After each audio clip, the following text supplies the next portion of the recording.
Adam Silver has done his absolute best to try and revolutionize the game of basketball in the NBA. We know that he's tried to be one of the most innovative commissioners that we've had in the NBA. And I would say that he's done a pretty good job of just that, innovating, finding different things to do in the NBA and different ways to go about things. And I have to give him his flowers for that.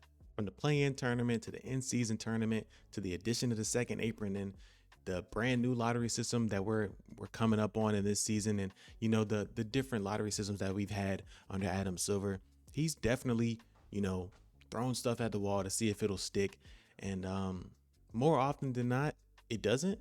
But when it does, it's a really really good thing. And I believe all these changes that he's added into our league, I feel like they've all led up to this season. The 2026-2027 NBA season is about to be a dogfight. You can easily look at the top of the league and say there's probably 4 or 5, maybe even 6 teams that could win an NBA championship. Obviously, we had the defending champion, the New York Knicks. We had the San Antonio Spurs, who look like they're ready and reloaded. We had the Oklahoma City Thunder, even though they lost a couple pieces, they're still, Shea's still there, Chet's still there, Jaden, the core is still there. The Philadelphia 76ers, newly acquired Jaylen Brown, newly acquired LeBron James, a solid bench. Minnesota Timberwolves, Anthony Edwards, LaMelo Ball, Jaden McDaniels. Like, that's 5 right there. And there's probably a couple teams you could argue should be in that top 5, should make it a top 6. People had their different opinions, but there is so much talent in this league. Like, this is probably the most competitive the NBA has ever been. I mean, outside of those contenders, you have the Washington Wizards, my Washington Wizards, Anthony Davis, Trae Young, AJ Dabonsa, Keyshawn George, Bilal Coulibaly, Alex Sarr. Like, I could keep going. Obviously, this is my favorite team, but you have Boston. Yes, they got rid of Jaylen Brown, but you bring in a Paul George who can come in and give you some really, really good contributions to your team. And of course, we know they still have Derek White. They still have Peyton Pritchard. You go sign Mitchell Robinson. Nemi Keita is still on that team. Indiana Pacers. They had a gap year last year. Tyrese Halliburton's back. They went out and traded for Zubac. You get rid of Benedict Mathurin last year in the Ivica Zubac trade, but you still have Pascal Siakam. You still have a lot of your bench pieces. Shit, even the Phoenix Suns, re-signing a lot of their guys, going out and getting Cole Pete in the draft. Like, I'm cool with that. Like, a lot of teams made good strides to be better teams than they were last year. And as much as people hate on it, the second apron is probably one of the main reasons why we're having such parity in this league. Whether you love it, whether you hate it, whether you like it, whatever the case may be, we are in the parity era of the NBA. And especially this year, the level of player movement that we got in this offseason, and even, creeping back into the regular season, like I said, with the Anthony Davis, the Trae Young trades, and a couple other trades, like the player movement that we've gotten this year is just been second to none. And this offseason alone has been 35 trades, and we're not even counting the free agency moves and everything else that happened in the regular season. Just strictly offseason, 35 trades have happened, whether that's role player for role player for picks, star for nothing, like any type of trade. We've gotten it all in this offseason. And of course, we've had a solid free agency, to say the least. But I do believe that I'm gonna have some things to say about free agency a little bit later. But the second apron has just created a more careful and calculated way that these teams and GMs and owners have to team build, and it's nothing that we've ever seen. So all of this is new for us, just like it's new for the GMs and the players and the coaches and whatnot. So when you're a Boston and you have to make a decision to trade a Jaylen Brown, like I don't believe that it's the analytics thing. I don't really believe that. I don't believe that it was him as a player. I believe that it was strictly financial. I believe that you have these two wings, these two guys that you drafted, you would love to keep in your building, but at the end of the day, these guys are going to be making super duper max money for the rest of their careers, essentially. And it makes it hard to build a team around that. And especially when you look around the landscape of the league, you have to win around the margins. And if you don't win around the margins, you're not going to have a good team. So to give yourself a little bit more space, one of these guys has to go. And I don't blame Brad Stevens for picking Jason Tatum the one to go with, because statistically, without Jaylen Brown, and yes, obviously Jaylen Brown, led you to a 2 seed without Jason Tatum, got you, secured in the playoffs and whatnot, was your finals MVP when you guys went on to win in 2024. But statistically, Jason Tatum has showed that he can be like the number one guy and lead a team to a playoff berth and maybe even a championship. So I don't blame Brad Stevens for going ahead and picking Jason Tatum to keep on the roster, but it just makes it tough, because why should the Boston Celtics have to come to this decision? Why should they have to come to the decision to trade one of their two franchise stars, franchise corner pieces that they drafted, groomed, developed? Why should they feel like they have to trade him just to stay up under a tax, essentially? Even over in Charlotte, trading away LaMelo Ball, he had probably his best year of his career last year. The Charlotte Hornets definitely had their best year as a team in years. And, they were kind of looking to be one of the better teams in the 2026-2027 season, at least from, the majority of NBA fans. And then we get a shock that he's traded to the Minnesota Timberwolves. And of course, at first, you're like, what the fuck are we doing? And honestly, I'm still kind of like, what the fuck are we doing? But then you kind of take a little deep dive into it, and obviously Con Knueppel had this historic rookie season. Brandon Miller had the most healthy season of his career, and he looked really good. You go out and trade for Naz Reid, who fits your system perfectly. You can sit him next to Moussa Diabate. You go out and you re-sign Coby White, who, has been a really good player for his career. Obviously hasn't been a star or anything, but he's been really good. But you're kind of banking on the development of Con to maybe even be a primary ball handler, and Brandon Miller to finally take that step to be kind of like in that prime Paul George kind of role, like a 3-and-D wing that can also, get it on the bounce and get to his spots, get to his shots, probably averaging about 25, 26 points. Like, that's kind of what you're banking on. And of course, Brandon Miller, he's rookie extension eligible right now. So Charlotte has to be thinking about that. They had to have thought about that with the LaMelo trade. Of course, if he doesn't, sign an extension before the start of the season, he will become a restricted free agent next year. So they're going to have to pay him regardless. They're going to have to pay him, whoever else on the roster. And then, of course, once Con Knueppel's times come, they're going to have to pay him as well. So I believe, financially they thought LaMelo is just going to be a casualty to, the second apron. He's just going to be a casualty to the second apron. As talented as he was, he had his injury history. He's had his character concerns, and, we ask questions like, is this a guy that we think can be our championship point guard? And I believe when they asked those questions, they didn't really like those answers. So they went ahead and traded him to the Minnesota Timberwolves. And, connecting the pieces to this Charlotte team, like, I can kind of see what they're getting at. And, they're not a bad team at all. You have the Con, Brandon Miller, Coby White, Naz Reid, Moussa Diabate, Ryan Kalkbrenner, Sion James. They drafted Christian Anderson. Like, it's a solid team. And, you put the pieces together and it's like, okay, I can kind of see why y'all did it. But then you realize a huge piece is missing in LaMelo Ball. And it's like, I don't really like it anymore. Or maybe we're just late to the party. Maybe we're just late to the party, and the Charlotte Hornets front office knows exactly what they're doing.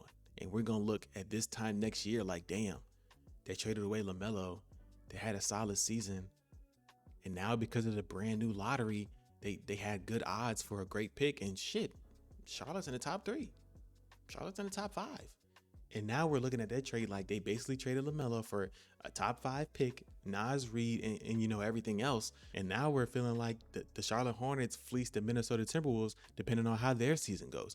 And, let's jump into this lottery system now. I made a video on, the intricate details and all that stuff a while ago. I'm gonna leave that in the description below if you want to check that out after this video. But essentially, the bottom 3 teams, the worst 3 teams in the league, are getting screwed, absolutely screwed. If you're one of the bottom 3 teams in the league, your odds of getting a top 3, top 5 pick are basically slim to none, essentially, especially compared to the rest of the lottery. Now, while that in itself I'm not a fan of, and I do think that will not bode well, on the other side of things, the rest of the lottery just got a lot better. And I think that it's kind of helped teams be like, okay, we don't have to be bad. We can go out and get good players and play good basketball and still have a chance at a good pick. For example, the Chicago Bulls. You land the number 4 overall pick in Caleb Wilson. You already have Amadis Buzelis. You go out, you trade for a Nicholas Claxton, and then you go and sign for Norman Powell. You have Josh Giddey on the roster. That's a solid team. Like, that's solid. Now, granted, nobody expects them to do anything crazy, but like, you look at the team that's the Chicago Bulls for next year and the Chicago Bulls from last year, you don't have a problem going out and watching Caleb Wilson and Josh Giddey fast breaks and Norman Powell 3-pointers. Like, that's a what could be a fun team. Now, last year, different story. Another example, the Brooklyn Nets. You had the 7th pick. You go out and get Michael Brown Jr. You already had MPJ. Yegor Demin has looked amazing during the summer. And then you trade for Julius Randle. You go out and re-sign Day'Ron Sharpe, like another solid team. Maybe this team can make a play-in push, but if not, like, once again, a good team to watch. Maybe not a good team, record-wise, but a good, fun team to watch. And even the Milwaukee Bucks, I'll give them a little bit of credit because they could have easily said, hey, Tyler Hero, we're good. We appreciate you getting us Giannis, or we appreciate you getting us off of Giannis, but we're going to trade you to Detroit and recoup some picks and some more young players, and we're just going to be dog shit. But they didn't do that. They kept Tyler Hero. You still have Jaime Jaquez. Of course, you have Kelly Ware. You still have Ryan Rollins. You draft Braden Burridge. You draft Nate Ament. Once again, another team that maybe not as fun as the last two that I mentioned, but a team that you turn on the TV and you're like, okay, let me see what Braden Burry's doing. Let me see how Nate Ament's playing. Let me see if Tyler Hero is shutting up the noise. Let me see if Kelly Ware is finally, found that motor that Eric Spoelstra has shit on him for the past year. I feel like it's made the gap between the bad teams and the okay teams like that much bigger. Like, the bad teams, I believe, are the Kings and the Pelicans. Those are two teams where I'm like, I might not watch a single game. Like, there's nothing that I'm interested in really aside from Darius Acuff on the Kings. But even then, like, I don't have any interest in watching those teams. But then you get to like a Bulls and a Nets and a Wizards and, these teams that actually made improvements and strides to become better teams in the offseason. Like, that gap is severe, in my opinion. Now, of course, every team is not going to be good. Every team is not going to have a good record. Every team can't win every game. So we're going to have a bottom three. We're going to have the 3 worst teams in the league. But I think within that, we're going to get some really, really good basketball because there is no like, hey, I need to lose. There isn't that anymore, at least from a lottery standpoint. So I think, teams are going to put out their best lineups and play their guys as much as they can. And we're going to get probably some of the best basketball that we've gotten in a couple years from it. Now, I want to talk about free agency and specifically how it pertains to the second apron. Because of the second apron, free agency as we've known it, as we've grown up to love it, is dead. It's absolutely dead. And of course, with the addition of free agency starting at, I believe it's like a Tuesday, like 4 p.m., something crazy like that. The NBA free agency that we know is dead. I also believe this is the aspect of the NBA that has taken the biggest hit from an Adam Silver change. Now, I made a video, my last video, kind of going a little bit deeper into the free agency and a couple guys that are still on the market that in other free agencies and in other years just would not still be here. We're in August right now. Jalen Duren's still a free agent. Peyton Watson's still a free agent. Brandon Williams was a guy that I'm like, hey, any other year, he's getting like 3 years, 30, and he's on the team right now. There's just so much talent still in this free agency pool, and we're in August. Jonathan Kuminga's still a free agent. And even guys that have signed, like Anthony Simons, felt like he had to sign a 1+1 prove it deal for $9 million. $9 million. 27 years old. Shooter, lights out shooter. Been a 20-point per game scorer in this league. And he feels like he has to take basically minimum money to be like, hey, okay, I'm not going to get 15 a year. Shit, I might not even get 12 a year. So let me just sign this little money right here, prove it this year, and next year maybe I'll go get my money. Now, that's not unseen in our league, but I feel like it's not from the caliber of guys that we're seeing it from. Like Anthony Simons, I feel like any other free agency would have, been able to sign like a 3 years 50, 3 years 60, like something along those lines, like 20, 21, $22 million a year. I think he easily could have been one of those guys in another free agency.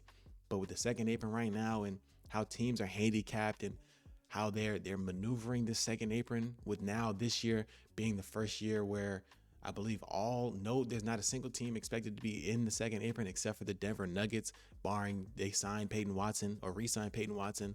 But teams are starting to wise up a little bit on how to maneuver this, but it's unfortunately coming at the expense of the players and their money, which is crazy because we watch the NBA for the players. We watch the NBA because of how talented these guys are, how much work they put in, and they go out and put the best product of basketball that they can night in and night out.